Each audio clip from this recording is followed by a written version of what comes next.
ఒక పెద్ద ఆయన ట్రైన్లో ఉన్నాడు. ఆయన లేచి ట్రైన్లో ఉన్న ప్రయాణికులకు బిగ్గరగా కేక వేసి చెప్పాడు, క్రీస్తు యేసు ప్రభువు త్వరగా రాబోతున్నారు, మారు మనసు పొందండి. అక్కడ కూర్చున్న మహిళ గట్టిగా నోర్మి అని అరిసింది. నీకేమి తెలియదు, యేసు రాడు లేడు, ఉంటే కదా రావటానికి అని అన్నది. ఆ పెద్ద ఆయన బాధతో తన సీట్లో కూర్చున్నాడు. దేవుడు అతన్ని లేచి ధైర్యంగా దేవుడు రాబోతున్నాడని చెప్పు అని బలముగా ప్రేరేపిస్తున్నాడు.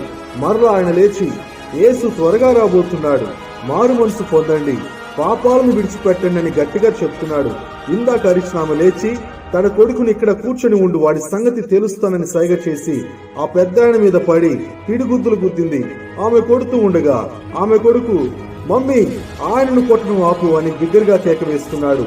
ఆయన పరలోకం నుండి పంపబడిన దేవుని దూత వెంటనే ఆ తల్లి మోకాళ్ళపై కూర్చొని చేతులు జోడించి క్షమించండి అని ఏడుస్తుంది.